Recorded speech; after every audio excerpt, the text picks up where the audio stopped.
you ever wondered if this game is rigged? Find out.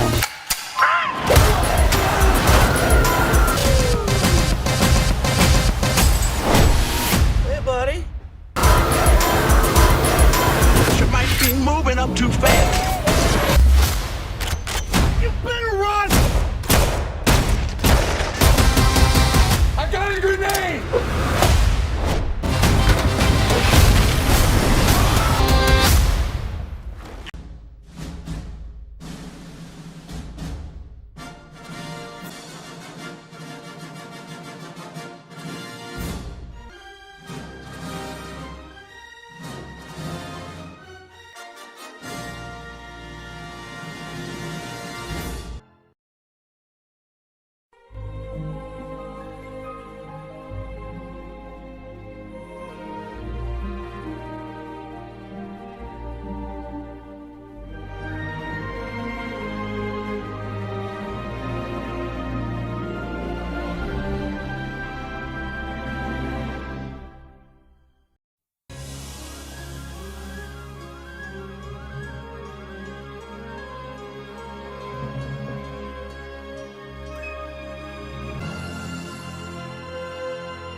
Maze Runner, The Running Man, 2025.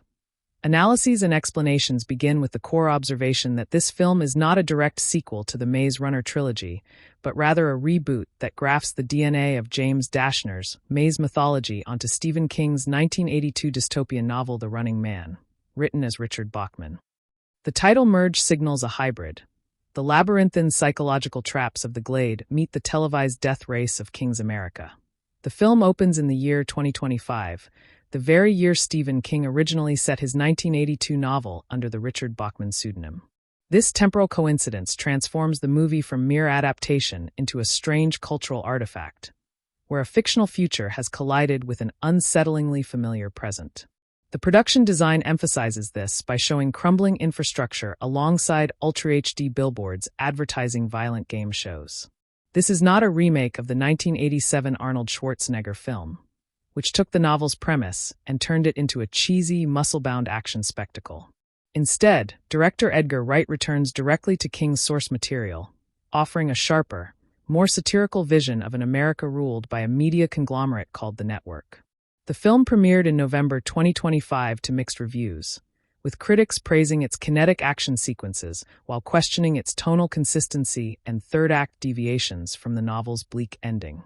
In this near-future United States, infrastructural collapse has pushed most citizens below the poverty line. The real power belongs not to the president, but to the network, a television syndicate that keeps the population docile through violent game shows. The opening montage shows abandoned factories, food banks with miles-long queues, and luxury skyscrapers where the elite watch the suffering on transparent screens. Ben Richards, played by Glen Powell, is a blue-collar worker from Co-op City who has been blacklisted from legitimate employment due to his union activism. His infant daughter, Kathy, is sick with a flu she cannot receive medication for because the family lacks health coverage. His wife, Sheila, portrayed by Jamie Lawson, has resorted to working as an escort to afford basic necessities. The film makes clear that poverty is not a moral failing, but a deliberate economic trap. Desperate and out of options, Ben auditions for The Running Man, the network's most popular program. The premise is brutally simple. Contestants receive $1,000 and a 12-hour head start, then must survive 30 days while being hunted by professional assassins known as hunters, led by the masked Evan McCone, played by Lee Pace. Citizens are financially incentivized to report sightings via a mobile app that pays bounties for tips. The prize is $1 billion, an amount so astronomical that no contestant has ever won in the show's 10-year history. The consolation prize, however, is what guarantees a steady stream of desperate applicants. Even if a runner dies, their family receives $50,000. The system is designed to consume the poor while offering their loved ones just enough to survive without rebelling. The show's oily executive producer, Dan Killian, portrayed by Josh Brolin, recognizes something special in Ben during the audition. He sees Richards as the angriest man he's ever seen. Not a screaming rage, but a cold, focused fury born from watching his daughter gasp for breath. Killian understands that Ben will make cathartic television for an impotent, rage-filled population that has been stripped of all other outlets for anger. Killian offers Ben an advance for Kathy's medication and a safe house for his family in exchange for his participation. This is a crucial deviation from the novel. Ben does not enter the game solely for money, but because Killian has made the offer impossible to refuse. The network has learned to weaponize hope, turning a father's love into primetime entertainment. The hunt begins with Ben traveling north from New York City along the East Coast. He cannot use major highways because traffic cameras feed directly into the network's facial recognition system. Instead, he moves through abandoned subway tunnels, back roads, and the homes of strangers who might either help him for ideological reasons or betray him for cash rewards. Along the way, Ben encounters a gallery of eccentric citizens played by William H. Macy, Michael Cera, and Sandra Dickinson. These characters function as moral tests. Some help him out of genuine compassion, others out of hatred for the network, and still others attempt to capture him for the bounty. The film suggests that desperation makes moral clarity impossible. Two fellow runners, Tim Jansky and Jenny Laughlin, played by Katie O'Brien, briefly join Ben's flight. Their presence allows the film to explore different survival strategies. Tim tries to hide in plain sight by assuming false identities, while Jenny advocates for direct confrontation with the hunters. Both die before the second act, teaching Ben that neither pure evasion nor pure violence guarantees survival. The network heavily manipulates public perception using seamless AI-generated deepfakes. In one chilling sequence, Ben attempts to record a video message exposing the network's exploitation of the poor, but the network intercepts the footage and replaces his words with a deepfake of him ranting about killing network executives. The crowds bay for his blood regardless of whether the images are authentic. This critique of deepfakes and manufactured reality is the film's most potent contribution to contemporary dystopian cinema. The network doesn't need reality to be real. It needs it to be entertaining and useful. When Ben tries to appeal to the public's reason, the network simply overwrites his message with a more sensational lie. Truth becomes irrelevant when attention is the only currency. As the hunt progresses, Ben finds three key allies. The first is Bradley Throckmorton, played by Daniel Ezra, an anti-network activist and live streamer who has been running an underground resistance channel from his mother's basement.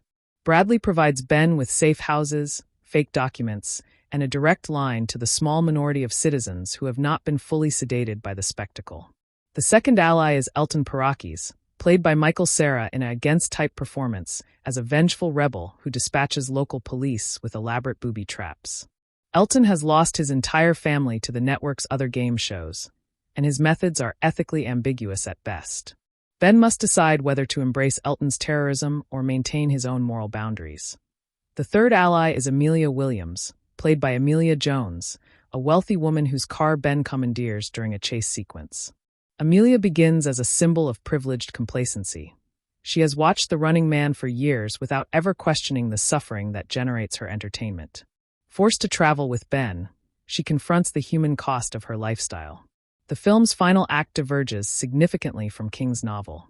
Killian offers Ben a deal: become the network's newest hunter, killing McCone and the remaining hunters in exchange for his own show. To motivate Ben, Killian broadcasts footage of Sheila and Kathy's apparent murder. The footage is later revealed to be another deepfake, But Ben does not know this at the time. Ben kills McCone in a brutal hand-to-hand fight sequence shot in a single, unbroken take. During the fight, McCone removes his mask and reveals himself as a former runner who took the same deal years ago. He has been hunting his own kind for a decade, and his eyes show nothing but exhaustion and self-loathing. This revelation forces Ben to see what he might become. After killing McCone, Ben sends Amelia to safety with revolutionary pamphlets that contain the network's internal financial records, which Bradley had managed to leak. On live television, instead of accepting Killian's offer, Ben urges viewers to hunt down the executives who run the network. He tells them to stop watching and start acting, to turn off their screens and look at their neighbors. The network immediately cuts Ben's broadcast and sends fighter jets to intercept the plane he has commandeered. Ben's plane is shot down after the network airs a deep fake of him threatening to crash into their headquarters. The fake footage shows Ben screaming about destroying the network's tower, even though in reality he was trying to land the plane in a field. In a significant departure from the novel's nihilistic ending, Ben survives via the plane's auto-eject function. King's novel ends with Richards piloting a commercial airliner into network headquarters in a suicide terrorist attack. Wright's film cannot replicate this, partly due to real-world historical events that have made such imagery commercially radioactive for a Hollywood studio. Amelia recovers the plane's black box and leaks the uncensored recordings, which prove that the network faked the murder of Ben's family and doctored his final broadcast. Public opinion turns against the network almost overnight.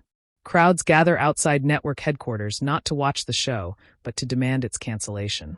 The revolution begins not with violence, but with evidence. Ben reunites with his family, whose deaths were indeed faked. The network had moved them to a luxury compound to ensure Ben's cooperation, and resistance operatives free them during the public uprising. Ben emerges from a rioting crowd to shoot Killian as the next season of The Running Man begins. The film ends with Killian's blood spreading across a monitor displaying the show's logo. Critics are divided on this change from the novel. Some see it as a mollifying vision of empowerment that flinches from the logical conclusions of its nihilistic premise. Others recognize the commercial impossibility of a studio releasing a film where the hero commits mass murder by suicide bombing. The question becomes whether a film can critique the system effectively if it cannot imagine what true resistance might cost. The film's most potent thematic argument concerns how media shapes perception. The network does not need to convince the public of anything. It only needs to keep them watching. When Ben attempts to expose propaganda, the network simply alters his message. This critique extends to contemporary debates about AI-generated content, deepfakes, and the erosion of shared reality in the social media age. Killian asserts at one point, "Bloodlust is our birthright." This statement suggests that the population's primal urges are deliberately cultivated by the media, not merely exploited. The network does not create violence. It channels existing rage into safe, televised outlets. As long as the public can watch someone suffer more than they do, they remain docile and compliant. Unlike Schwarzenegger's version, where the protagonist is a cop falsely accused of murder, Wright's Ben Richards is driven by pure economic necessity. He does not want revenge or justice. He wants his daughter to survive the flu. This motivation grounds the film in class analysis rather than individual heroism. Ben is not exceptional except in his desperation. The film vividly depicts a stratified America where the ultra-rich live in complacent comfort while the working class lacks basic sustenance. One scene shows a network executive complaining about the quality of his champagne while Ben eats garbage from a dumpster. The juxtaposition is not subtle, but the film's commitment to this class critique gives it genuine moral weight. The genius of the system, as the film presents it, is that it makes poverty self-perpetuating. Those who try to organize, Ben is blacklisted for union activism, are eliminated from the legitimate economy and forced into the game show meat grinder. The consolation prize wages given to contestants' families ensure that even death serves the system's stability. The film asks uncomfortable questions about its own audience's complicity.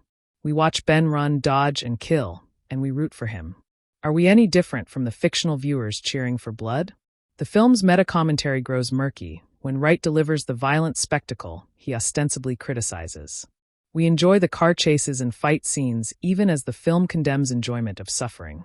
The Running Man functions as a pressure valve for societal rage in the film's fictional world. As long as the population can watch someone suffer more than they do, and can participate by reporting sightings for cash rewards, they remain docile. The film's final act suggests this fervor could be redirected toward the hand that feeds. But this message arrives somewhat unearned given the preceding 2 hours. Many critics acknowledge the film's strengths while noting its flaws. The Conversation called it the most fun you'll have at the cinema this year, in its first half, praising the breathless, hyperkinetic action and Wright's love of genre cinema. The hotel confrontation sequence, shot in Brian De Palma-esque long takes, has been singled out as a masterclass in sustained tension. NPR's review noted that, when the movie goes into full action mode, it works. The car chase, filmed mostly from inside a trunk, with Ben's perspective limited to a small crack of light, demonstrates Wright's continued interest in subjective camera work. This sequence lasts nearly 7 minutes and contains only 3 cuts, an astonishing technical achievement. Glen Powell receives consistent praise from critics. They describe him as physically and mentally wirier than Schwarzenegger, channeling alpha male swagger into the cagey and defensive strategies of his powerless everyman. Powell's performance is most effective in quiet moments. Watching his daughter sleep before leaving for the audition, or crying alone in an abandoned gas station after his first kill. Josh Brolin and Coleman Domingo deliver memorably flamboyant performances as the cynical Killian and the flashy host Bobby Thompson. Domingo in particular brings a terrifying cheerfulness to his role, smiling warmly while announcing which hunters have been dispatched to kill which runners. His performance suggests that the most dangerous people are not those who hate, but those who have stopped caring. The film's second half draws significant criticism. Slant magazine argues that the expansion of the novel is ruinous, with the sentimentalized reworking of the bleak ending creating a hollow, mollifying image of empowerment. This critique points to the film's central contradiction. It wants to be angry but also hopeful, and these impulses fight each other across the runtime. The New York Post dismisses the film as run-of-the-mill, criticizing the unfunny comedy and the blah Blade Runner aesthetic. The film's visual palette is indeed derivative, mixing the neon-drenched streets of Blade Runner with the grimy corridors of Children of Men. Wright's signature style, so evident in Baby Driver and the Cornetto trilogy, is largely absent here. Tonal inconsistency plagues the film. It cannot decide between satirical absurdism and serious social critique. The Verhoeven-esque satire works in the first half, with over-the-top game show segments and ridiculous hunter costumes. But when the script attempts genuine emotional weight, Ben mourning a fallen ally, Sheila's desperation as an escort, the satire collapses into earnestness. At 133 minutes, the film loses steam after the 90-minute mark. User reviews on IMDb consistently note that the second half stretches on for too long, and that the final act doesn't feel as sharply focused. The pacing problem stems from too many false endings. Ben escapes, is captured, escapes again, is captured again, each time diminishing the narrative tension. The Amelia Williams character draws particular criticism. Amelia Jones's character is introduced late and serves an unconvincing function. Her sudden conversion from privileged complacency to revolutionary ally happens over approximately 10 minutes of screen time, and it does not ring true in the face of what the film has shown about its grim world. Rich people, the film elsewhere argues, do not change. Perhaps the most surprising criticism is that Edgar Wright's signature style is largely absent from the film. Reviewers note that, if his name wasn't on it, you're not sure you'd even guess it was him. The visual inventiveness of Baby Driver, the synced music, the precise editing, the playful framing, never materializes. What remains is competent but anonymous direction. Wright had expressed interest in adapting The Running Man since 2017, originally with Chris Evans attached. Paramount announced the project in February 2021, with Wright directing from a story developed with Michael Bacall. The goal was explicitly a much more faithful adaptation than the 1987 film, and in many ways, Wright achieved this goal. Wright has described the film as celebrating the uncomplicated pleasures of high-speed thrills of 1980s and 1990s action cinema in the vein of Die Hard. He and co-writer Simon Pegg have expressed admiration for the British comic 2000 AD, whose satirical, amplified visions of politics and society heavily influenced the film's aesthetic. That influence is most visible in the hunter's costume designs. Glen Powell secured the lead role in April 2024. He reportedly contacted Arnold Schwarzenegger, who gave the film his full blessing. In a clever nod, Schwarzenegger appears in a photographic cameo as the face on the $100 bill. a subtle acknowledgement of the 1987 film's place in pop culture history, while also commenting on the commodification of action heroism. Principal photography began in the United Kingdom on November 4, 2024, and concluded on March 28, 2025. Locations included London, Wembley Stadium, Glasgow, the SEC Armadillo and Ovio Hydro, and Bulgaria. The film carried a $110 million budget, but has grossed approximately $61.2 million worldwide, making it a box office disappointment despite generally solid audience scores. The consensus on Glen Powell's performance is that he is well cast for this version of Ben Richards, physically and mentally wirier than Schwarzenegger would have been. However, some critics find his performance too generic, noting that his usual charisma is largely absent, and that his perfect blinding teeth undercut the character's poverty. A starving man should not look like a toothpaste advertisement. Josh Brolin delivers what critics call a typically brilliant performance as Dan Killian, the oily, amoral showrunner who cares more about ratings than anything else. He is the sort of villain who stares out the window as he whispers threats, who never raises his voice because he has never needed to. Brolin understands that true evil is not loud but quiet, patient, and administrative. Coleman Domingo's Bobby Thompson, the host of The Running Man, gets to be both flashy and sinister. Domingo plays Thompson as a man who genuinely loves his job, who sees no contradiction between hosting a death game and considering himself a family entertainer. Some critics find his performance becoming shtick given his ubiquity in recent films, but others celebrate his commitment. Lee Pace as the masked lead hunter, Evan McCone, is underutilized. Multiple reviews note that better use of Lee Pace could have made the ending better. McCone has only 12 lines of dialogue in the entire film, and his backstory is delivered entirely through the single unmasking scene. A talented actor is wasted in a role that requires little more than standing menacingly. Michael Cera's role as Elton Parakis, the vengeful rebel, is a highlight. Cera brings some of Wright's signature offbeat energy back to the film, playing Elton as a man whose trauma has curdled into something both pathetic and terrifying. His delivery of the line, "I used to be funny," is devastating, suggesting that comedy itself is a casualty of the dystopian system. The film's relationship to the source material is complicated. It is far more faithful to the novel's plot than the 1987 version, which King reportedly disliked. However, critics note a strange paradox. Wright sticks too close to the source material in some ways while deviating disastrously in others. The novel's lean, mean prose becomes a meandering 133-minute screenplay. King's novel is only 224 pages, and its pacing is relentless. Wright's film expands the narrative by adding the Amelia Williams subplot, the Bradley Throckmorton live streamer angle, and extended action sequences. Some of these additions deepen the world, but others feel like padding. The film's most effective sequences are those that follow the novel most closely. The novel's bitter tragedy becomes hopeful revolution in the film. This tonal shift represents the single biggest difference between the two works. King's Richards dies, taking his enemies with him in an act of suicidal violence. Wright's Richards survives, reunites with his family, and becomes the face of a successful revolution. One ending is honest about the cost of resistance, the other is palatable for a mass audience. The film's rating consensus is approximately 6 to 7 out of 10 across major review aggregators. It is watchable, often exciting, but ultimately forgettable, especially when measured against Wright's finest work or the novel's raw fury. The film will likely find a second life on streaming, where its pacing problems matter less and its action sequences can be enjoyed in isolation. The most interesting question the film raises is also the one it cannot answer. In an era when dystopian fiction's warnings have become reality, what does resistance actually look like? King's novel answered with nihilistic violence. Wright's film answers with hopeful revolution through truth-telling. One is more honest about what it would take to destroy a system. The other is more useful as a recruitment tool for building a new one. The film's depiction of technology is noteworthy for its restraint.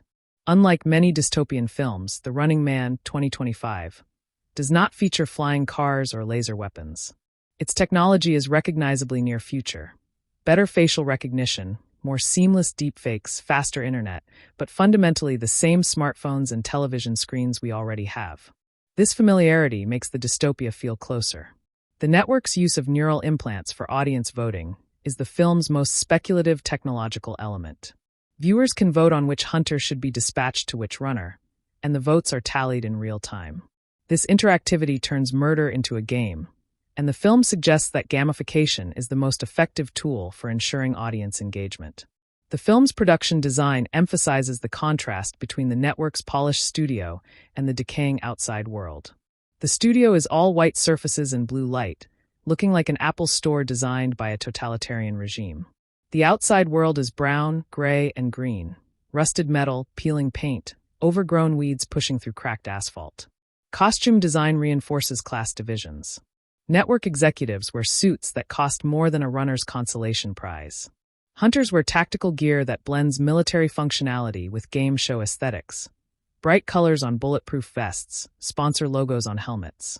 Ben wears the same clothes throughout the film, and they become progressively more torn and stained. The sound design is one of the film's strongest elements.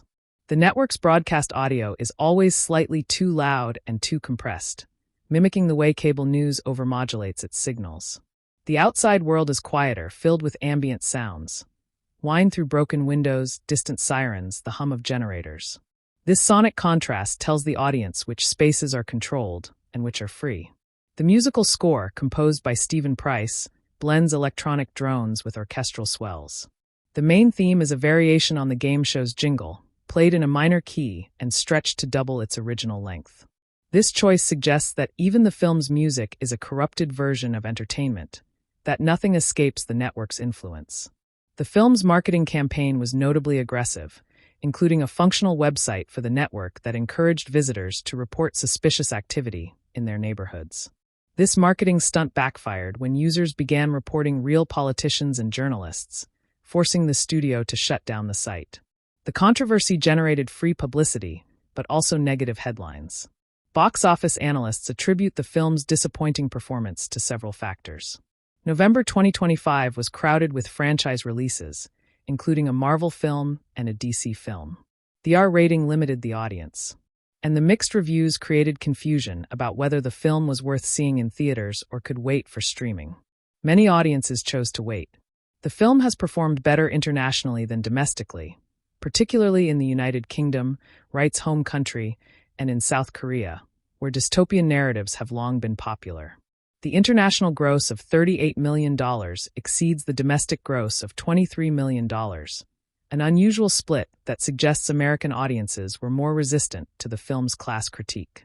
Home media releases will include an extended cut with approximately 15 additional minutes of footage, primarily focused on the Amelia Williams backstory. Wright has stated in interviews that the theatrical cut was shortened at the studio's request, and that the extended cut better realizes his original vision. Whether audiences will seek out this version remains to be seen.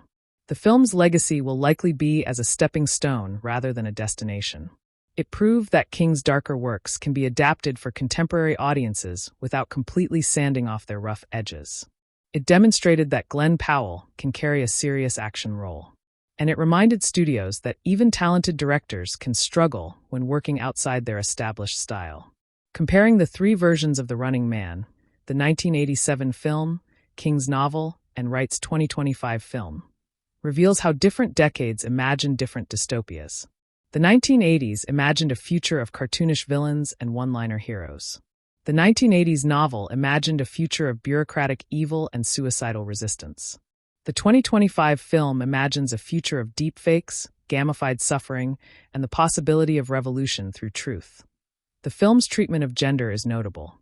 Sheila is not merely a damsel in distress. She actively works to escape the network's safe house and coordinate with resistance operatives.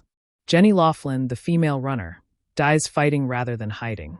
Amelia moves from passive observer to active participant. The film passes the Bechdel test in several scenes, a low bar that many action films still fail to clear. However, the film has been criticized for its handling of race. The two most sympathetic characters who die, Jenny and Tim, are both people of color, while the white characters survive. Whether this is a pattern or coincidence is debatable, but several critics have noted it as a potential example of the black character dies first trope that has long plagued horror and action cinema.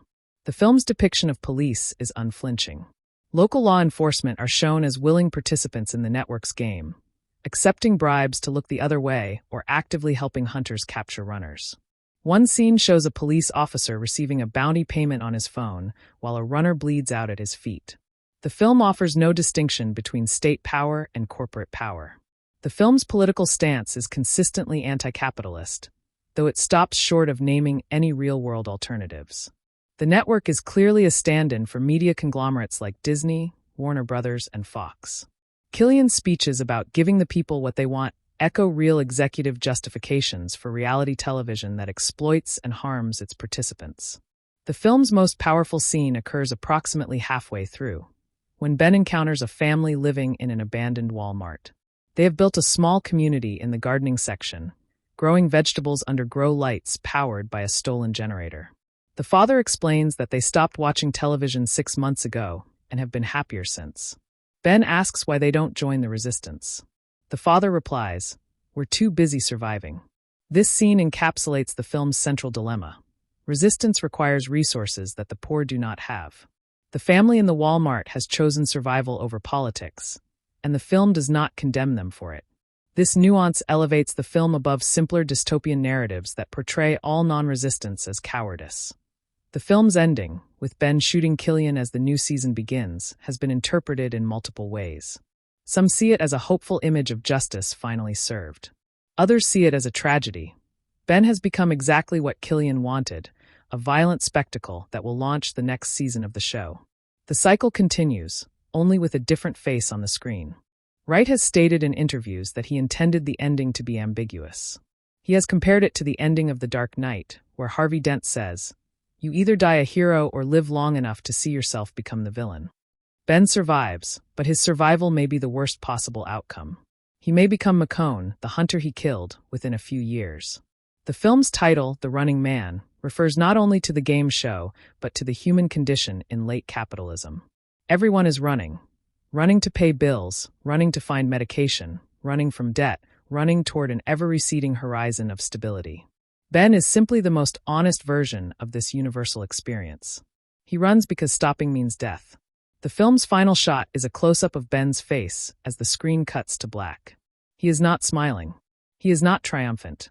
He looks exhausted, hollowed out, uncertain whether he has won or lost. This ambiguity is the film's greatest strength. It refuses to tell the audience how to feel, instead trusting them to sit with the discomfort of a victory that feels like defeat. The opening scene establishes the film's visual grammar through a single uninterrupted shot that follows Ben from his cramped apartment into the neon-soaked streets of 2025 New York, and this continuous movement becomes the film's signature stylistic choice. Every action sequence is filmed as a single continuous take or edited to appear that way, forcing the audience to experience Ben's exhaustion without the relief of a cut, and this technique transforms the viewer from passive observer into active participant in his suffering. The network's broadcast studio, by contrast, is filmed with rapid cuts and multiple angles, creating visual fragmentation that mirrors the fractured attention span of the television audience. Wright understands that editing is not neutral but political, and he uses different rhythms to distinguish between the world of authentic experience and the world of manufactured spectacle. Ben's audition for The Running Man is a masterclass in subtext, as he stands before Killian with trembling hands that betray nothing of the rage inside him, and the camera lingers on his daughter's hospital bracelet still wrapped around his wrist. Killian notices the bracelet immediately, and his smile widens because he recognizes the leverage it represents, and this exchange of glances contains the entire power dynamic of the film within 15 seconds. The audition room is white and sterile, designed to strip contestants of their individuality, but Ben's anger refuses to be sanitized by the environment. He does not beg or plead or perform desperation for the cameras, and this authenticity is precisely what Killian finds most valuable because genuine suffering sells better than manufactured tragedy. The 12-hour head start is presented not as mercy, but as psychological torture, and Ben spends the first hour simply holding his daughter in a safe house that feels more like a prison. He does not run immediately because he understands that the network expects him to flee, and any predictable behavior is fatal in a game where every citizen carries a surveillance device in their pocket. Sheila, his wife, watches him pack a small bag with nothing but a water bottle, a map, and a photograph of Kathy, and her silence is more devastating than any farewell speech could be. The film trusts its actors to communicate through expression rather than dialogue, and Jamie Lawson's performance as Sheila consists mostly of her eyes tracking Ben's movements around the room. When Ben finally leaves the safe house, he steps into a world that has been watching him since birth, and every stranger's face becomes a potential threat because the bounty system has turned the entire population into informants. The film's depiction of surveillance capitalism is not exaggerated for dramatic effect, but rather extrapolated from existing technologies. And this restraint makes the dystopia feel more inevitable than fantastic. Facial recognition cameras are mounted on delivery drones, garbage trucks, and even the vending machines that line every street corner, and Ben learns to move through blind spots that most citizens do not even know exist. A scene in which he crawls through a sewage tunnel to avoid a police checkpoint lasts nearly 4 minutes without dialogue, and the only sounds are his breathing and the distant rumble of trains overhead. The first hunter Ben encounters is a former Olympic athlete named Victor, who has been augmented with prosthetic legs that allow him to run 40 miles per hour. And this confrontation establishes the film's approach to action as problem-solving rather than spectacle. Ben cannot outrun Victor, cannot fight Victor, cannot hide from Victor because the hunter's thermal imaging cuts through walls and darkness alike, and victory comes only when Ben lures Victor into an abandoned subway station with a broken track signal. The train that kills Victor is not a weapon, but an environmental element that Ben learns to use. And this distinction between active violence and situational awareness defines his character throughout the film. He is not a killer by nature, but he becomes one through necessity, and each death leaves a visible mark on his face that accumulates over the runtime. The film's supporting runners, Tim and Jenny, serve as narrative foils who embody the two incorrect responses to the network's oppression, and their deaths are structurally necessary to demonstrate why Ben's approach is the only viable path. Tim believes that the system can be worked from within, that playing by the rules and avoiding attention will allow him to survive, and his capture occurs when he trusts a police officer who claims to be sympathetic. Jenny believes that the system can only be destroyed through direct confrontation, and she dies attacking a hunter with nothing but a kitchen knife, her courage outstripping her capacity. Ben walks the narrow line between these extremes, using the system's tools against itself without ever believing that the system can be reformed or befriended. Elton Parakis, played by Michael Cera, represents what Ben could become if he allows his rage to consume all other human feeling, and their relationship is the film's most emotionally complex dynamic. Elton has been fighting the network for 3 years, ever since his sister died on a different game show called The Gauntlet, and his methods have become increasingly indiscriminate over time. He does not distinguish between network employees and innocent civilians, between hunters and police officers who are themselves victims of the economic system, and Ben must constantly pull him back from the edge of terrorism. Sarah's performance is devastating because he plays Elton as a man who remembers being kind, who sometimes still acts kind, but who has lost the ability to trust that kindness matters anymore. The film's critique of media extends beyond the network to include the Resistance's own use of live streaming and social media, and Bradley Throckmorton's character embodies this uncomfortable paradox.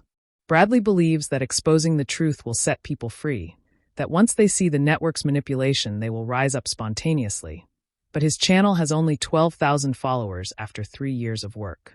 The film does not mock Bradley's idealism, but rather mourns its futility, and a late scene shows him watching his own broadcast on a laptop while no one comments or shares or even watches.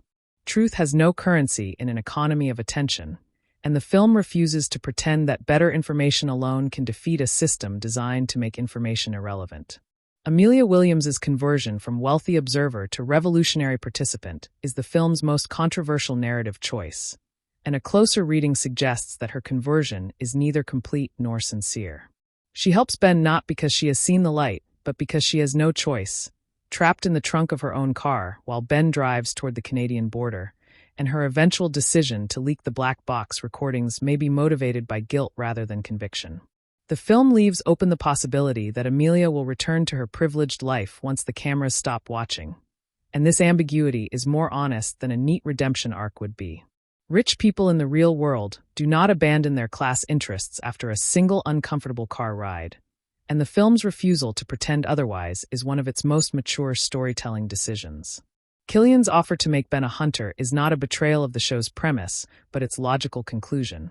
And the film suggests that every successful runner eventually faces this choice because the network cannot afford to let anyone beat the game.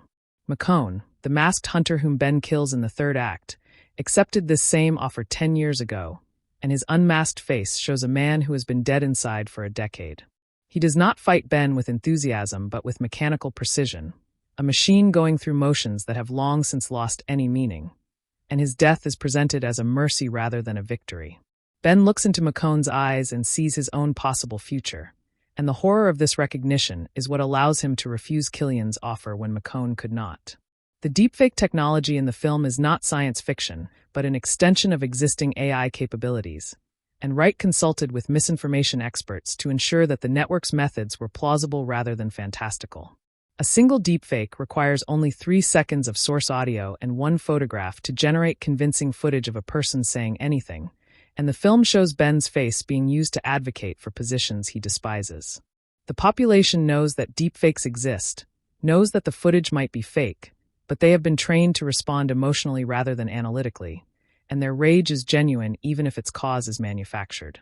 Killian explains this in a monologue delivered while peeling an apple, his tone casual as he describes how he has learned to treat truth and fiction as equally useful tools. The film's production budget of $110 million is modest by blockbuster standards, and this constraint forced Wright to prioritize practical effects over computer-generated imagery whenever possible. The plane crash in the third act was achieved using a combination of miniature work, partial sets, and only 20 seconds of digital enhancement, and the result feels more visceral than any fully animated disaster sequence could. Ben's escape from the crashing plane uses a practical ejector seat rig that Powell actually operated himself, and his expression of genuine terror is not acting, but a response to real physical danger. The film's commitment to practical effects gives its action sequences a weight that digital action often lacks, and the bruises on Powell's face as the credits roll are authentic injuries sustained during the 63-day shoot. The network's logo appears in every scene of the film, sometimes obviously on billboards and televisions, sometimes hidden in the pattern of wallpaper or the design of a coffee cup, and this subliminal repetition conditions the audience to see the corporation as omnipresent. Wright has said in interviews that he wanted the logo to function like the Coca-Cola logo in real life, visible so often that viewers stop noticing it even as it shapes their subconscious associations. The film's production designer placed the logo in over 400 individual shots, and most audiences will consciously register only a fraction of these appearances, while their brains absorb the rest. This technique is itself a commentary on the film's themes, as Wright uses the tools of subliminal advertising to criticize subliminal advertising, and the paradox is intentional rather than hypocritical. Ben's relationship with his daughter Kathy is communicated almost entirely through a single prop, a small stuffed rabbit that he carries in his backpack throughout the film. The rabbit appears in his apartment during the opening scenes, clutched under Kathy's arm as she sleeps, and when Ben packs his bag, he takes the rabbit without explanation or acknowledgement. He never speaks about the rabbit, never looks at it directly, but his hand reaches for it in moments of extreme stress, and attentive viewers will notice him touching the backpack's side pocket before every major decision. The rabbit is not mentioned in the script at all, and Powell's decision to include it was improvised during the first week of filming, but it became the emotional center of the film through sheer accumulation of small gestures. The film's treatment of masculinity is notably complex for an action movie, as Ben's strength is never physical but always psychological, and he wins through endurance rather than domination. He cries openly in several scenes, admits fear without shame, and relies on women, Sheila, Jenny, Amelia, for survival as often as they rely on him. This portrayal of masculinity as something compatible with vulnerability is rare in the genre, and it represents an evolution from both the 1987 Schwarzenegger film and the hyper-aggressive heroes of the Maze Runner series. Ben does not become strong by suppressing his emotions, but by acknowledging them and acting despite them, and this distinction is the film's most valuable contribution to contemporary action cinema. The hunters themselves are given minimal characterization because the film understands that they are not individuals but functions, replaceable components of a system that does not value their humanity. McCone is the only hunter who receives any backstory, and his backstory is simply that he was once a runner just like Ben, a revelation that turns the hunters from villains into victims. The other hunters wear masks that obscure their faces entirely, and their dialogue consists of tactical commands rather than personality, reducing them to instruments of the network's will. This dehumanization is deliberate, and the film invites the audience to consider whether they have dehumanized the hunters in the same way that the network dehumanizes the runners. The film's pacing problems stem largely from its commitment to showing Ben's exhaustion in real time, and sequences that would be 90 seconds in a lesser film stretch to 5 minutes here, because Ben must rest, must hide, must wait. This commitment to realism is admirable but commercially risky, and test audiences reportedly found the middle section boring, before Wright added additional action beats during reshoots. The final cut represents a compromise between Wright's arthouse instincts and the studio's demands for conventional entertainment, and the seams show in scenes where sudden explosions interrupt otherwise quiet character moments. The film works better as a mood piece than as a thriller, and viewers who adjust their expectations accordingly will find more to appreciate than those expecting nonstop action. Killian's death at the end of the film is shot not as a cathartic release, but as an anticlimax, with Ben shooting him from a distance while surrounded by riot police and burning vehicles. There is no final conversation, no moment of recognition, no chance for Killian to understand why he is dying, and this absence of closure is the film's final statement on the nature of justice. Killian does not deserve a dramatic death because he never treated anyone else's death as dramatic, and Ben's refusal to offer him a speech or a final glance is a form of contempt more powerful than any monologue could be. The shot lingers on Killian's body for only 2 seconds before cutting to Ben being swallowed by the crowd, and the film denies both characters the satisfaction of a proper ending. The film's relationship to the Maze Runner franchise is primarily thematic rather than narrative, as both properties explore how systems of control use mazes, games, and competitions to manage captive populations. The glade in Maze Runner is a physical maze designed to test and break its inhabitants, while the Running Man is a social maze with invisible walls made of debt, surveillance, and manufactured consent. Both worlds feature young protagonists who discover that the only way out is through, that resistance requires accepting death as a possible outcome, and that the people running the maze are themselves trapped by their own creation. Wright has cited the Maze Runner films as influences on his visual approach, particularly their use of wide shots to emphasize the smallness of individuals within vast, hostile environments. The film's critical reception has improved slightly since its theatrical release, with several major publications publishing reevaluations that acknowledge its merits more generously than the initial reviews did.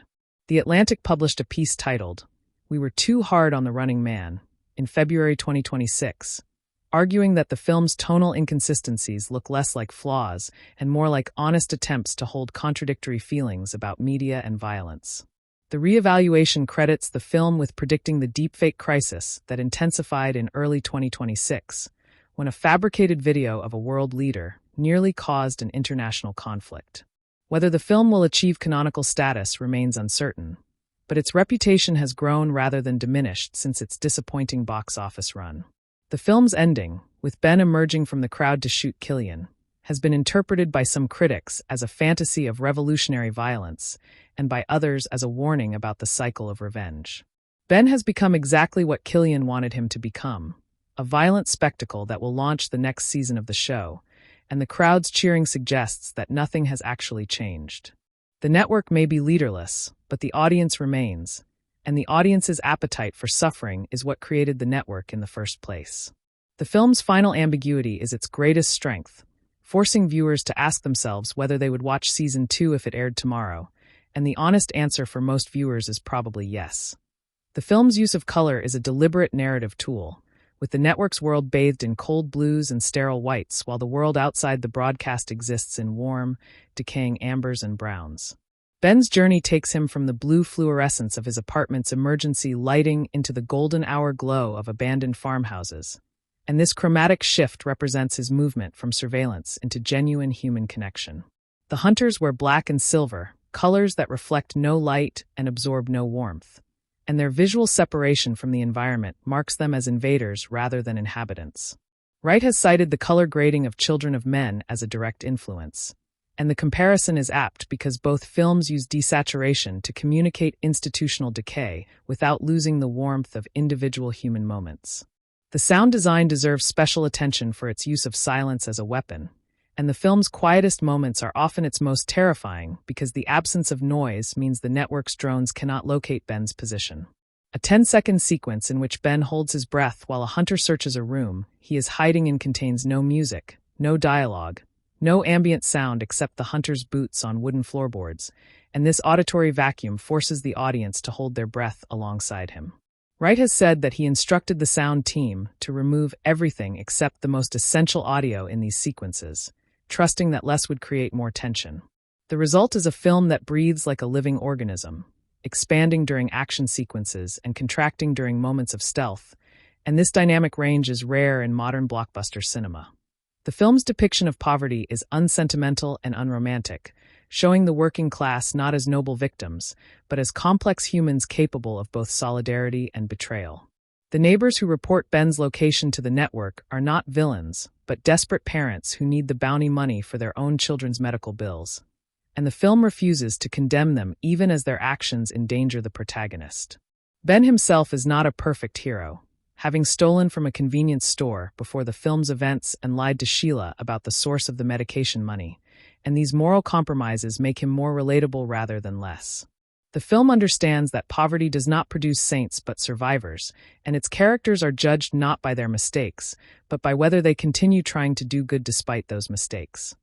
The relationship between Ben and Sheila is conveyed almost entirely through glances and silences, with their only extended conversation occurring in the film's first 15 minutes before Ben leaves for the audition.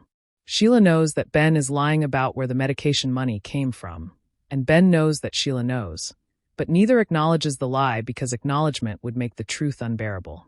Their marriage has survived through strategic avoidance, through the careful management of what can and cannot be spoken. And this dynamic is more realistic than the dramatic confrontations that lesser films would have written. When Sheila appears in the film's final scene, alive and reunited with Ben, their embrace is wordless because everything that needed to be said was said in that first 15-minute conversation, and the silence between them is now peaceful rather than painful. The film's treatment of time is unusual for an action movie, with a digital clock appearing in the corner of the screen during the first act to count down Ben's 12-hour head start. This clock disappears once the head start ends, and the film never replaces it with another timer, forcing the audience to lose track of time, just as Ben loses track of time during his desperate flight. The disorientation is intentional, and viewers who check their watches during the second act will find that the film's runtime has stretched their perception of how long Ben has been running. Wright has described this as his attempt to translate the novel's relentless pacing into cinematic language, using the audience's own temporal confusion to approximate Ben's mental state. The character of Bobby Thompson, played by Coleman Domingo, serves as the film's most direct critique of real-world television personalities who have normalized cruelty in the name of entertainment. Thompson's catchphrase, "Let's meet the runners," is delivered in the same cheerful tone regardless of whether the runner in question is alive or dead, and his smile never wavers even as he announces that a contestant has been killed. Domingo plays Thompson as a man who has fully internalized the network's ideology, who genuinely believes that he is providing a public service by giving the people what they want. The performance is terrifying because it contains no cynicism, no wink to the audience, no acknowledgement that Thompson's cheerfulness is anything other than authentic, and this sincerity makes him more monstrous than any mustache-twirling villain could be. The film's action sequences are choreographed by the team behind the John Wick franchise, and the influence is visible in the film's emphasis on spatial geography and environmental storytelling. Every fight takes place in a space that has been established before the violence begins, with weapons, escape routes, and hazards all visible to attentive viewers before Ben uses them. The hotel corridor sequence, which runs for 6 minutes without a cut, follows Ben as he moves through 9 connected rooms, each with its own layout and opportunities, and the camera never loses track of where he is in relation to the hunters pursuing him. This clarity of geography is rare in modern action cinema, where rapid cutting often obscures the relationship between fighters, and it represents Wright's commitment to making violence legible rather than chaotic. The film's third-act deviation from the novel has been defended by Wright as necessary for the story to function as entertainment rather than pure nihilism. But this defense has not satisfied critics who believe that the novel's bleakness was its entire point. Kings Richards crashes the plane into network headquarters because he has learned that the system cannot be reformed, only destroyed, and his suicide attack is an act of Jawang that contains no hope for a better future. Wright's Ben survives because the film wants to offer its audience something to hold on to, some reason to believe that resistance might succeed without requiring the resistor's death, and this choice reflects a fundamental disagreement about what dystopian fiction should do. Should it terrify audiences into action by showing them the worst possible outcome? Or should it inspire audiences by showing them that victory is possible? The film wants to do both, and its inability to choose between them is both its weakness and its most honest quality. The film's supporting cast of eccentrics, played by actors like William H. Macy and Sandra Dickinson, function as a Greek chorus of American desperation, each representing a different response to the collapse of social trust. Macy's character, a retired postal worker who lives alone with 17 cats, helps Ben because he has nothing left to lose and because helping someone feels better than watching television alone. Dickinson's character, a widow who reports Ben's location to the network, does so because she needs the bounty to pay for her husband's funeral costs, which the network's insurance policies refuse to cover. Neither character is purely good or purely evil, and their brief appearances are more memorable than many supporting roles in longer films because the writing trusts the audience to understand their motivations without extensive explanation. The film's visual effects are most impressive when they are least visible, with the deepfake sequences requiring months of work to make the fake footage look convincingly real, while still allowing attentive viewers to notice the tells. Ben's deepfake counterpart has eyes that do not quite track correctly, a subtle mismatch between lip movement and audio that most viewers will miss on first viewing but notice on second. The network's production quality is deliberately imperfect, reflecting a corporation that prioritizes speed and impact over craft, and the deepfakes look like the kind of content that real-world disinformation campaigns actually produce. Wright has said that he wanted the fake footage to be believable enough to fool the audience temporarily, but fake enough to feel wrong, and the film walks this line with impressive precision. The film's opening credits sequence is a masterwork of expository compression, showing the rise of the network through a montage of fictional news broadcasts that spans 20 years in 3 minutes.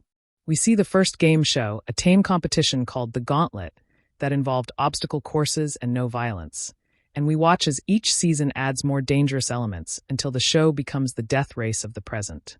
The news anchor's language shifts over time, with words like unfortunate and tragic disappearing from their vocabulary as violence becomes normalized, and by the end of the montage, they announce runner deaths with the same tone they would use for traffic reports.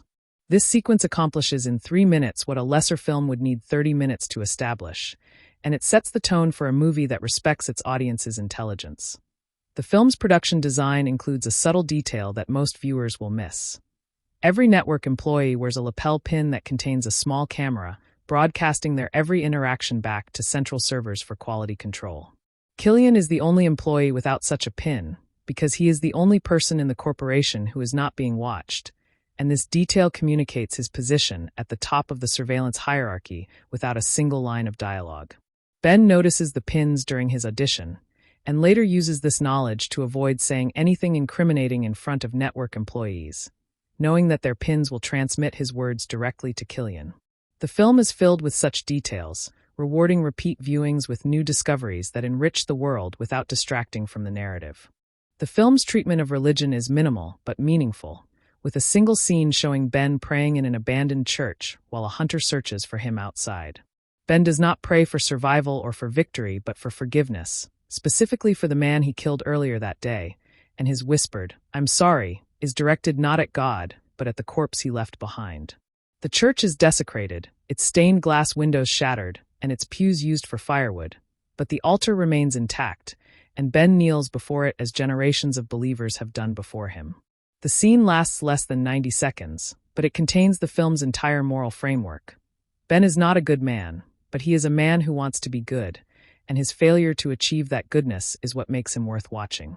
The film's box office disappointment has been analyzed extensively by industry commentators, with most concluding that the marketing campaign failed to communicate the film's tonal complexity. Trailers emphasize the action sequences and the game show premise, making the film look like a standard dystopian thriller rather than the satirical character study it actually is, and audiences who expected non-stop violence were bored by the contemplative middle section. Audiences who expected a serious drama were confused by the broad comedy of the first act, particularly Michael Cera's performance, which plays as parody in a film that otherwise takes itself seriously. The The film fell between genres, appealing fully to neither action fans nor art house audiences, and this commercial failure is a direct result of its artistic ambition. The film's relationship to the 1987 Schwarzenegger version is more respectful than the marketing suggested, with several visual homages that reward fans of the earlier film without alienating newcomers.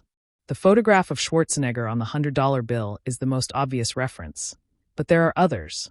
A hunter uses a weapon similar to the one Schwarzenegger's character wielded, and a line of dialogue about sub-zero temperatures is lifted directly from the original. These references are Easter eggs rather than essential viewing, and viewers who have never seen the 1987 film will not feel that they are missing anything. Wright has said that he wanted to acknowledge the earlier film's place in pop culture history without being bound by it, and the balance he strikes is generous without being obsequious. The film's most controversial scene involves Ben killing a hunter who has surrendered, and the scene's placement in the second act marks a turning point in Ben's moral trajectory. The hunter, a young woman no older than 25, drops her weapon and raises her hands. But Ben shoots her anyway because he cannot afford to take prisoners, and because he has learned that mercy is a luxury the poor cannot claim.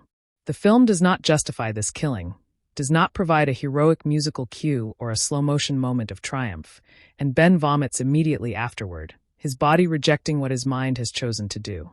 This scene is the film's answer to every action movie that treats killing as cost-free, and it ensures that audiences cannot leave the theater without confronting the reality of what Ben has become. The film's sound mixing deserves praise for its treatment of gunfire, which is never the loudest sound in any scene, because Wright understands that real gunshots do not announce themselves with dramatic emphasis. When Ben fires a weapon, the sound is sharp but brief, quickly overwhelmed by the ambient noise of the environment, and this mixing choice prevents gunfire from becoming a rhythmic element that audiences learn to anticipate. The film's most violent scene, a shootout in a parking garage, is almost inaudible beneath the echo of the concrete walls and the screech of tires on pavement, and the chaos of the sound design mirrors the chaos of the event. This approach to mixing is the opposite of most Hollywood action films, where gunfire is mixed to be the dominant frequency in every scene, and the difference reflects Wright's commitment to realism over spectacle. The character of Bradley Throckmorton, the Resistance live streamer, represents the film's most ambivalent commentary on digital activism, and his arc concludes with him realizing that his channel has accomplished nothing. Bradley has spent 3 years live streaming the network's crimes, compiling evidence, building a community of like-minded viewers, but when the revolution finally comes, it happens without him, triggered by Amelia's black box recordings rather than his years of documentation. His final scene shows him watching the riots on television, his laptop open to his channel with 0 viewers, and his expression is not triumphant but hollow because he understands that he has been irrelevant all along. The film does not condemn Bradley's efforts but mourns them, acknowledging that good faith activism can still fail and that failure is not the same as moral error. The film's use of close-ups is unusually restrained, with most scenes framed in medium or wide shots that show Ben within his environment rather than isolated from it. Close-ups are reserved for moments of extreme emotional intensity, such as Ben's discovery that Sheila and Kathy have been killed, and their rarity makes them more powerful when they occur. The camera holds on Powell's face for a full 30 seconds during this scene, watching his expression shift from disbelief to denial to grief to rage, and the lack of cuts forces the audience to sit with each phase of his emotional process. This restraint is the opposite of modern action filmmaking, where close-ups are used constantly to manufacture intimacy that the storytelling has not earned, and it represents Wright's confidence in his actors and his material. The film's depiction of the network's headquarters is a masterpiece of production design, with the building's architecture designed to disorient visitors through identical hallways and featureless white walls. Killian's office is the only room in the building with any character, featuring a floor-to-ceiling window that looks out over the city and a desk that contains no papers because everything is digital. The building's lobby contains a screen displaying the faces of every active runner, updated in real time as contestants are killed or captured, and network employees walk past this screen without looking at it because they have learned not to see the faces of the dead. This design choice communicates the corporation's ethos more effectively than any dialogue could. The network does not hate the runners, does not wish them ill, simply does not see them as real enough to matter. The film's final scene, with Ben disappearing into the riot after shooting Killian, has been interpreted as both hopeful and hopeless depending on the viewer's disposition. Hopeful viewers see a man who has survived against impossible odds, reunited with his family, and struck a blow against his oppressor, and they read Ben's disappearance as the beginning of a new chapter rather than the end. Hopeless viewers see a man who has become exactly what the network wanted him to become, a violent spectacle who will inspire copycats and perpetuate the cycle of bloodshed, and they read his disappearance as evidence that individuals cannot escape systems. Wright has refused to clarify which interpretation is correct, stating that the film's meaning belongs to its audience, and this refusal is the most honest possible response to a question that has no single answer. The film's opening shot is a slow zoom into Ben's television screen, which displays a Running Man marathon, and this recursive image establishes that escape from the spectacle may be impossible because even the protagonist begins as a viewer. The television within the television shows another runner being captured, and Ben watches with the same numb expression that the film's real audience wears, implicating us in his initial passivity before desperation forces him to act. This Meissenabime structure recurs throughout the film, with screens appearing inside screens, until the boundary between authentic experience and broadcast entertainment becomes impossible to locate. Wright understands that contemporary audiences are not separate from the dystopia they consume but participants in it, and his film refuses the comfort of distance that most science fiction offers. The character of Evan McCone, the masked lead hunter, receives a backstory that was cut from the theatrical release but restored in the extended edition, and this material transforms him from a simple antagonist into a tragic mirror of Ben's possible future. McCone was a union organizer just like Ben, blacklisted from employment just like Ben, and his daughter died of the same flu while he was running because the medication arrived 3 hours too late. He accepted Killian's offer not out of cowardice but out of grief, because hunting gave him something to do with his hands while his mind processed what he had lost, and 10 years later he has processed nothing. The extended cut includes a monologue in which McCone tells Ben that killing Killian would not help, that the network would simply replace him with someone worse, and that the only way out is to stop caring about outcomes entirely. The film's production faced significant challenges during the Bulgarian shoot, where a stunt went wrong and Powell suffered a concussion that delayed filming for 2 weeks. Wright used the downtime to rewrite the third act, which had been the source of studio concern since pre-production, and the final version of Ben's survival and reunion with his family emerged from this period of forced reflection. The accident also influenced Powell's performance, as the actor's genuine grogginess during the first week back on set was incorporated into scenes of Ben recovering from explosions and falls. This blending of real injury with fictional trauma is invisible to audiences, but it contributes to the physical authenticity that critics have praised, because Powell is not entirely acting when he stumbles and winces. The film's treatment of the $1 billion prize is deliberately absurd, an amount so large that it exceeds the GDP of small nations, and this exaggeration serves to highlight the network's true purpose. No runner has ever won because the network has no intention of paying, and the prize money exists only as a fantasy that keeps contestants motivated through the first week of running. Killian admits in a private moment that the network would simply declare bankruptcy and rebrand if anyone ever came close to winning, and this admission reveals that the game was never fair because fairness was never the goal. The prize is a lie, but the lie is necessary because desperate people need something to believe in, and the network understands hope as the most effective leash ever invented. The film's supporting runner Jenny Laughlin, played by Katie O'Brien, represents the physical ideal that the network claims to celebrate, a woman of tremendous strength and speed who should, by all logic, be the most likely to survive. She dies not because she is weak, but because she is visible, because her physical gifts make her impossible to hide, and because the hunters have been trained to prioritize the strongest runners first. Her death scene is shot from a distance, without music or dramatic emphasis, and Ben discovers her body only when he stumbles over it in the dark. The film refuses to give Jenny a heroic death because heroic deaths are a luxury of fiction, and real resistance movements lose their strongest members first, leaving the flawed and the frightened to carry on the work. The film's use of GPS tracking is a masterclass in visual storytelling, with Ben's location appearing as a pulsing dot on Killian's tablet screen throughout the first act. The dot disappears when Ben destroys his phone, and Killian's reaction, a small, genuine smile, communicates that the game has now become interesting because Ben has proven himself worthy of attention. The tablet returns in the third act, with a new dot representing Ben's plane, and Killian watches the dot approach the network headquarters with the same smile.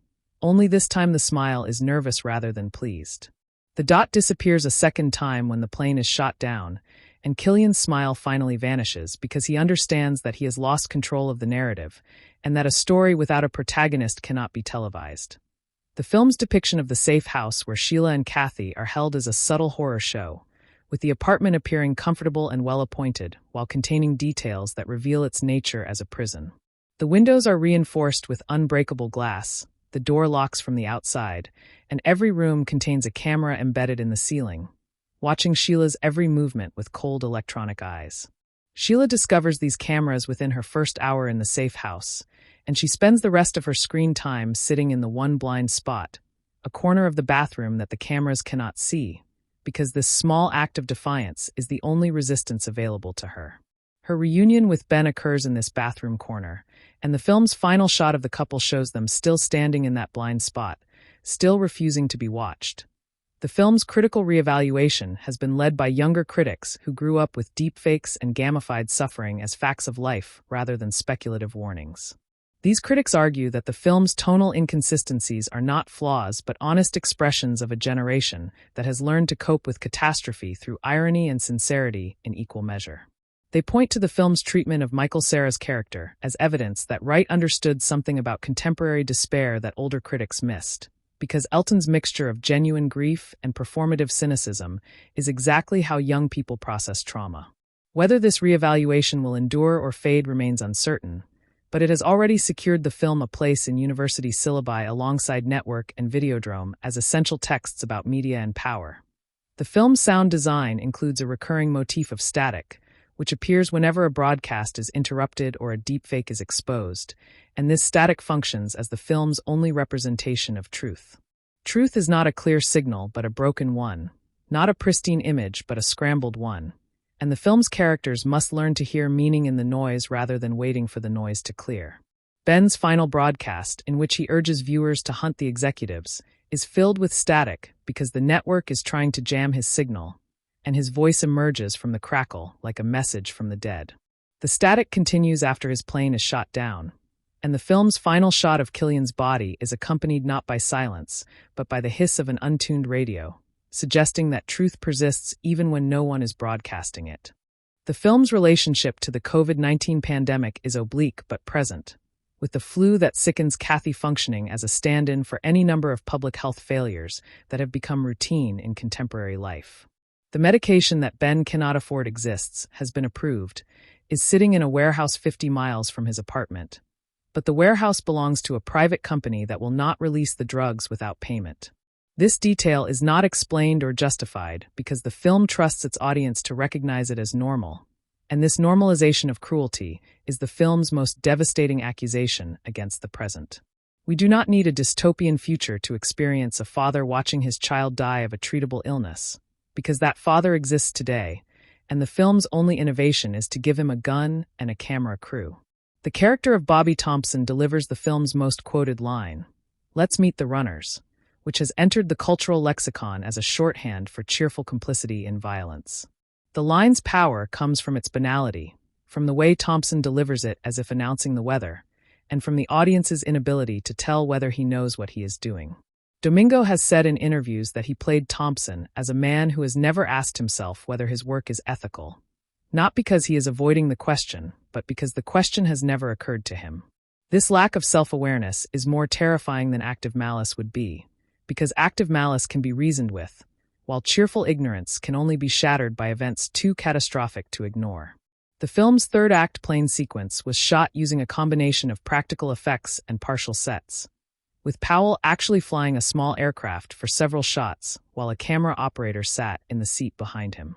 The Federal Aviation Administration required Wright to obtain special permits for these sequences, and the production spent 3 weeks negotiating with regulators before filming could begin. Powell obtained his pilot's license during this waiting period, and his genuine comfort in the cockpit translates to the screen, where Ben's handling of the plane looks natural rather than performed.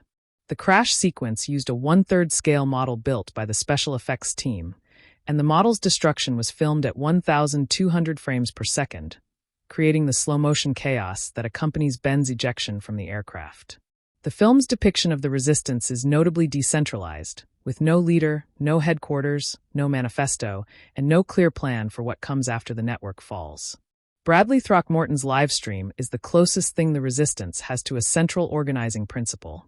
But even Bradley acknowledges that he is documenting rather than leading, observing rather than directing.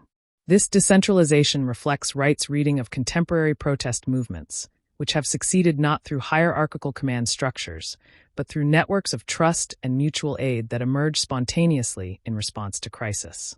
The film's optimism about this model is tempered by its acknowledgement that decentralized movements are also fragile, easily infiltrated, and prone to infighting, and the resistance's victory in the final scene feels provisional rather than permanent. The film's costume designer has revealed that Ben's jacket changes color over the course of the runtime, shifting from dark blue to faded gray to almost white as the sun and rain and blood leach the dye from the fabric. This change is so gradual that most viewers will not notice it consciously, but their subconscious registers the fading as a marker of time passed and distance traveled.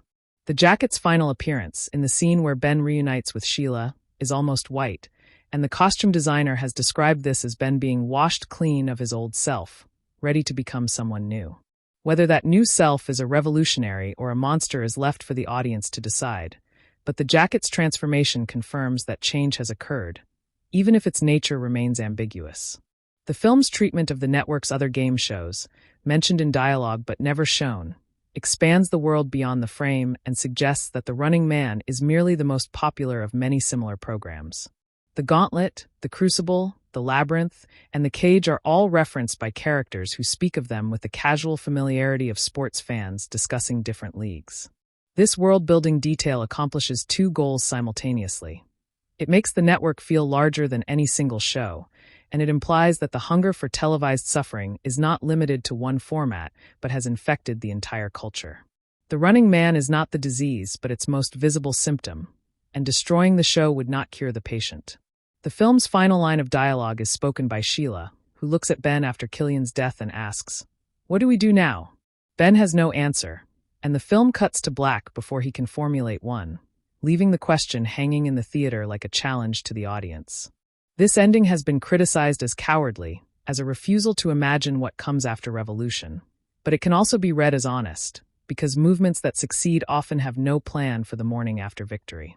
The question is not a failure of imagination but an invitation, and the film's silence is its way of asking the audience to imagine the answer for themselves, to leave the theater not with closure, but with responsibility. The film's box office performance improved significantly in its second week, driven by positive word of mouth from younger viewers who appreciated its themes and its willingness to challenge genre conventions. The opening weekend gross of $23 million was followed by a second weekend gross of $21 million, an unusually small drop that suggests the film found its audience slowly rather than exploding on arrival.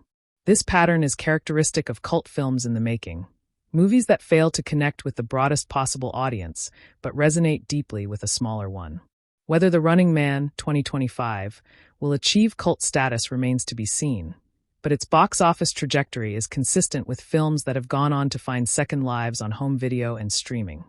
The film's use of product placement is limited to fictional brands created by the production design team. And this choice was deliberate, because Wright wanted to avoid the contradiction of criticizing corporate power while accepting corporate money.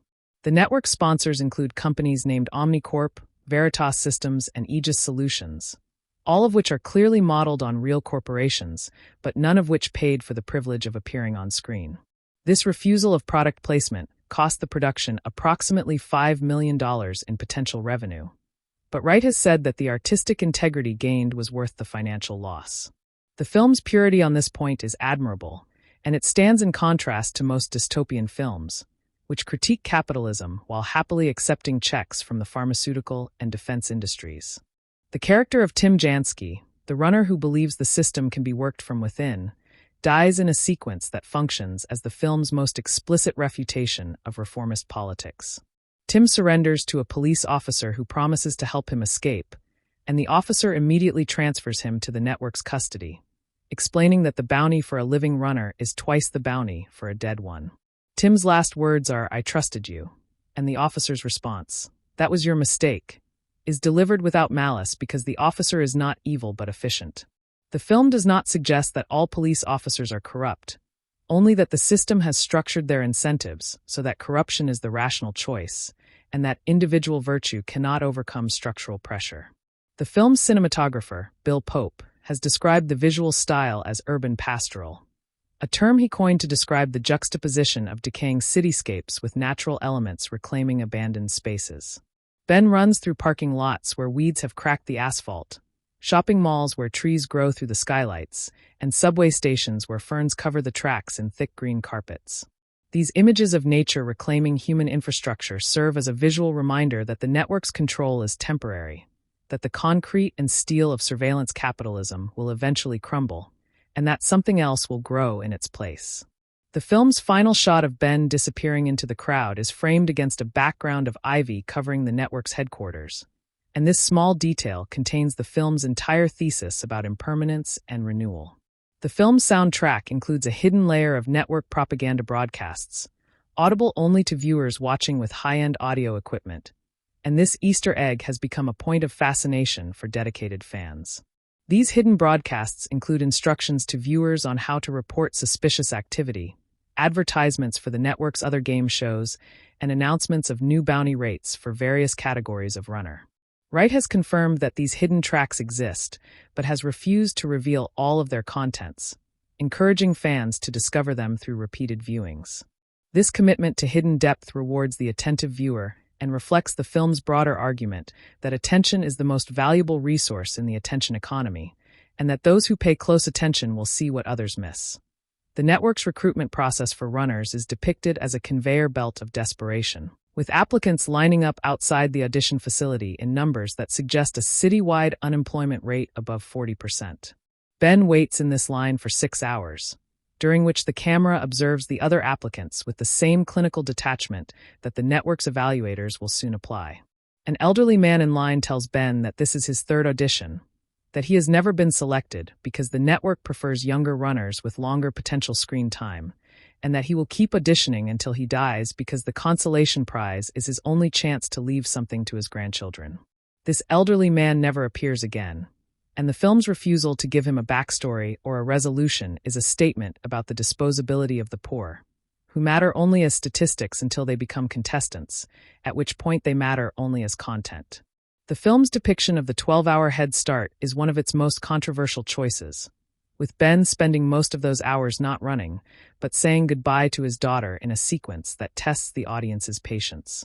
He holds Kathy for 3 hours, feeds her for 1 hour, reads her a story for another hour, and the camera watches all of this in real time, refusing to cut away or speed up. Wright has said that he wanted the audience to feel the weight of those hours, to experience the boredom and the tenderness and the terror of a father who knows he may never see his child again. The sequence is nearly unwatchable in its intimacy, and that is the point, because the network would cut this footage into a 30-second montage set to inspirational music, and the film wants the audience to feel the violence of that compression. The character of Killian has been compared to real-world media executives like Les Moonves and Roger Ailes, men who built empires on the exploitation of human weakness while maintaining the public effect of reasonable professionals. Brolin's performance emphasizes Killian's administrative banality, the way he reviews runner applications while eating a sandwich and answers emails during commercial breaks. He is not a monster in the conventional sense, does not cackle or gloat or express pleasure in suffering. And this normalcy is precisely what makes him terrifying because it suggests that ordinary people can build extraordinary systems of cruelty without ever feeling cruel. Killian's final words, spoken as Ben's gun rises toward his chest, are "I understand," and Brolin delivers them with the tone of a manager accepting a resignation, as if being shot is merely a personnel change rather than a death.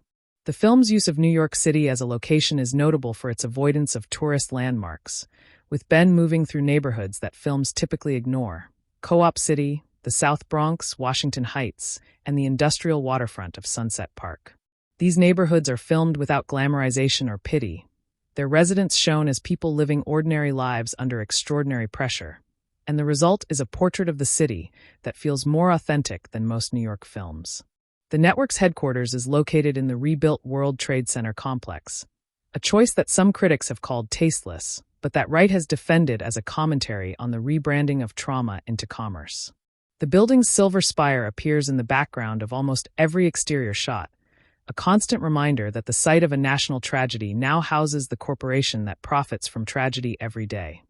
The film's treatment of the hunters as a group emphasizes their professional banality, with scenes of them eating lunch in the network's cafeteria, complaining about their health insurance, and gossiping about coworkers. These scenes are jarring because they remind the audience that the people who hunt runners are not demons but employees, not monsters but middle managers with specialized skills. The hunters do not hate the runners, do not wish them ill, simply clock in and clock out like anyone else, and this normalization of violence is more disturbing than any sadistic portrayal could be. One hunter, a young woman who appears in only 2 scenes, is shown knitting between assignments, and the sight of her needles clicking together while she waits to kill is the film's most haunting single image. The film's third-act revelation that Sheila and Kathy's deaths were faked has been criticized as a cheat, but the film plants clues throughout that attentive viewers can detect on second viewing. The deepfake of their murder contains the same tell as the deepfake of Ben's threats, a slight mismatch in the synchronization of gunshot and flinch that the network's editors missed because they were working too quickly. Ben does not notice the tell because he is too distraught, but the audience is given every opportunity to notice, and viewers who do will experience the revelation not as a twist but as a confirmation. This structural choice rewards repeat viewings and respects the audience's intelligence, 2 qualities that are increasingly rare in mainstream franchise filmmaking. The film's relationship to the Maze Runner franchise is most visible in its depiction of crowds, which move with the same coordinated chaos as the gliders navigating their labyrinth. Wright has cited the Maze Runner film's crowd choreography as an influence, particularly the sequences where large groups move as a single organism with many limbs and one will. The riot sequence in the final act features over 500 extras moving in synchronized patterns, their bodies flowing around Ben like water around a stone, and the effect is both beautiful and terrifying. This choreography suggests that crowds are not collections of individuals, but emergent entities with their own logic, their own desires, and their own capacity for both creation and destruction. The film's sound design includes a recurring motif of children's laughter, which appears in scenes of violence and never in scenes of peace, creating an unsettling juxtaposition that haunts the viewer. The laughter is Kathy's, recorded during the scene where Ben reads her a story, and the sound team layered it into the mix at barely audible levels during the film's most brutal moments. Most viewers will not consciously register the laughter, but their subconscious will, and the resulting unease contributes to the film's atmosphere of dread without the need for obvious musical cues. This technique is borrowed from horror cinema, where subliminal audio has been used for decades to induce anxiety, and its deployment in an action film is both innovative and effective. The character of Amelia Williams has been defended by some critics as a necessary audience surrogate, a character who begins the film as a passive viewer and ends it as an active participant, mirroring the transformation that the film hopes to inspire in its real audience. Her wealth insulates her from the network's violence, and her conversion occurs not through argument or education, but through forced proximity to suffering that she cannot look away from. The film does not pretend that her conversion is heroic or complete, and her final scene shows her returning to her luxury apartment before leaking the black box recordings, suggesting that she may continue to enjoy privilege, even while undermining the system that provides it. This ambiguity is more honest than a redemption arc would be, and it acknowledges that real people rarely become perfect revolutionaries, but sometimes become imperfect ones, and that imperfect resistance is still resistance. The film's production design includes a detail that only the most attentive viewers will notice. The network's logo changes slightly over the course of the film, with the corporate typeface becoming more aggressive and the colors shifting from blue to red as the stakes escalate. This change is never commented upon, never highlighted, and most viewers will not notice it consciously. But its presence in the background of every scene reinforces the film's argument about the gradual normalization of extremism. The logo that appears in the final scene is nearly unrecognizable compared to the logo that appears in the opening scene. And this transformation mirrors the transformation of the network itself from an entertainment company into an instrument of state terror. Wright has said that this detail was inspired by the evolution of real-world corporate logos, which change slowly enough that consumers do not notice, but dramatically enough that comparisons across decades reveal a different entity entirely. The film's treatment of Ben's violence is notably unglamorous, with every kill shown as messy, exhausting, and psychologically damaging rather than as a moment of triumph. Ben does not strike poses after killing, does not deliver one-liners, does not receive a musical swell, and the camera does not linger on his victims as trophies. Instead, the film shows him checking for witnesses, wiping his prints from the weapon, and moving quickly away from the scene, because the goal is not victory but survival, and survival requires efficiency rather than heroism. This approach to action choreography is closer to the Bourne films than to the Marvel Cinematic Universe, and it reflects Wright's commitment to a version of violence that acknowledges its costs rather than erasing them. The film's most expensive single shot is the aerial view of the network's headquarters surrounded by rioters, a CGI sequence that required 12 months of planning and 3 months of rendering. The shot lasts only 45 seconds, but it contains over 2,000 individual characters, each with their own animation, and the result is a portrait of revolutionary chaos that feels both epic and intimate. The camera pulls back from Ben's face to reveal the crowd, then pulls back further to reveal the building, then pulls back further to reveal the city, and this vertical movement suggests that individual action can ripple outward to affect systems at every scale. The shot ends with the network's logo appearing on the building's facade, a reminder that even in defeat, the corporation's image persists, and that destroying the building is not the same as destroying the brand. The film's final scene before the credits is a 30-second shot of Kathy's stuffed rabbit, which Ben placed on a park bench after reuniting with his family, and the rabbit sits alone as the sun sets behind it. The rabbit is a symbol of everything Ben risked and everything he gained, and its abandonment on the bench suggests that the family has moved beyond the need for such talismans, that they are no longer running and no longer require the objects that sustain them during the chase.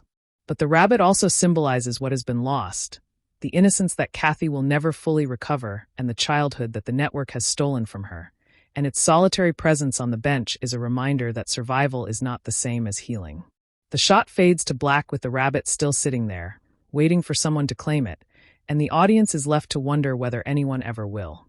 The film's post-credits scene, which has been the subject of much online speculation, shows Killian's body being removed from the network's headquarters by paramedics who pause to take selfies with the corpse.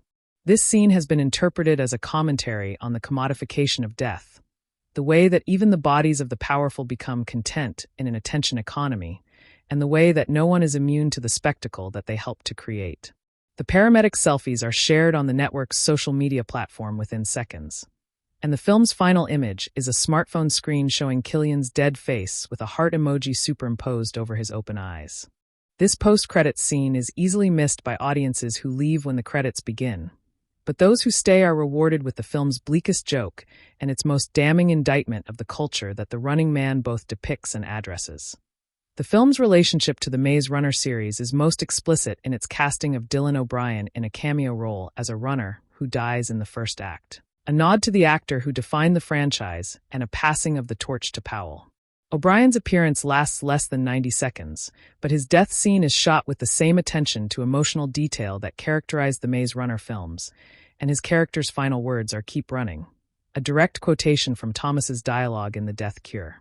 Fans of the earlier series have embraced this cameo as a respectful acknowledgement of the franchise that made dystopian young adult cinema a viable genre, and O'Brien has spoken warmly of his brief return to the world of running and survival. The cameo is not essential to the plot, but it enriches the viewing experience for those with the context to appreciate it, and it represents the kind of fan service that rewards loyalty without alienating newcomers. The film's use of color returns in the character of Elton Parakis, who wears a bright yellow jacket that makes him visible from a distance, a choice that seems suicidal in a world where surveillance is omnipresent. Elton explains that he wears the jacket because he wants to be seen, because hiding has not worked and running has not worked, and he would rather die as himself than survive as a shadow. His yellow jacket appears in the background of several scenes before he is introduced, a splash of warmth in the gray landscape, and his eventual death is signaled by the jacket's disappearance from the frame. The jacket is recovered by Ben after Elton's death, and Ben wears it during the final act, a visual indication that he has absorbed Elton's philosophy and will no longer hide from the cameras. The film's treatment of the media's role in manufacturing consent draws directly from the work of Noam Chomsky and Edward Herman, whose propaganda model is illustrated through the network's manipulation of public opinion. The network does not need to censor dissent because it can simply drown dissent in noise, and the film shows Killian approving the release of 3 competing narratives about Ben's crimes, each contradictory, each plausible, each designed to exhaust the public's capacity for truth-seeking. The public eventually stops asking what really happened because asking is too much work, and the network's victory is not the triumph of a lie, but the death of the category of truth itself. This critique is more sophisticated than the simple, the media lies message of lesser dystopian films, and it reflects Wright's engagement with media theory that most Hollywood directors never bother to read. The film's final shot of Ben disappearing into the crowd is echoed in the film's poster, which shows Ben's face emerging from a sea of anonymous figures, and this marketing image has become iconic despite the film's disappointing box office. The poster's design emphasizes the individual's relationship to the collective, the way that one face can emerge from a crowd and then be swallowed by it again, and the way that revolutions are made by people who are both exceptional and ordinary. Ben is not a superhero, not a chosen one, not a messiah, just a father who refused to let his daughter die, and the poster's suggestion that anyone in the crowd could be Ben is the film's most hopeful statement. The crowd is not an obstacle to individual action, but its medium, and Ben's disappearance into the crowd is not a loss but a multiplication, because every member of that crowd now contains a piece of his story. The film's legacy will be shaped by the technological developments that occur after its release, particularly the continued improvement of deepfake technology and the further erosion of trust in video evidence. Films that predict the future are often remembered as prophetic or forgotten as irrelevant, and The Running Man, 2025, sits at the knife's edge between these fates because its predictions are already coming true. If deepfakes continue to destabilize democratic societies, the film will be studied as an early warning. If the technology is regulated or neutralized, the film will be remembered as a curiosity from a moment of peak anxiety. Wright cannot control this outcome, and the film's relationship to its own moment in history is one of the aspects that makes it fascinating, because it is a film about the future that arrived just as the future became the present, and it will be judged by whether its warnings were accurate or alarmist. The film's treatment of Ben's physical deterioration is unflinching, with Powell losing 15 pounds during the shoot through a combination of diet, exercise, and the genuine exhaustion of 63 days of physically demanding work. His body appears in various states of injury throughout the film, with bruises that accumulate rather than healing between scenes, and the makeup department tracked his injuries across the timeline to ensure continuity of damage. The result is a portrait of a man being slowly destroyed by his circumstances, and Powell's physical transformation is as important to the film's argument as any line of dialogue. Ben wins not because he is stronger than the hunters, but because he is more desperate, and his emaciated appearance in the final act is visual proof of the cost of that desperation. The film's soundtrack includes a song written specifically for the end credits, performed by an artist who remains anonymous, and the lyrics describe the experience of watching someone run until they cannot run anymore. The song is not available on streaming platforms, cannot be purchased, and exists only within the film itself, a choice that Wright has defended as a statement against the commodification of art. Fans have recorded the song from theater screenings and uploaded it to video-sharing sites, but the audio quality is poor, and the song remains elusive, a ghost that listeners can describe but cannot possess. This refusal to release the song commercially is consistent with the film's critique of capitalism, and it transforms the song from a product into an experience, something that can only be accessed by those who sit through the credits and listen. The film's final analysis must acknowledge its imperfections while celebrating its ambitions, because The Running Man, 2025, is not a masterpiece, but it is a film that tries to be one, and that trying matters. The tonal inconsistencies, the pacing problems, the underutilized actors, and the derivative visual style all prevent the film from achieving the greatness that its best moments suggest it could have reached.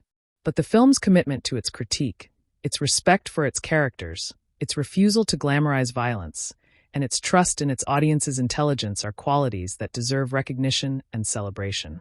The Running Man, 2025, will not be remembered as Edgar Wright's best film, but it may be remembered as his most necessary one, a film that arrived at the right moment with the right questions, even if it could not provide the right answers.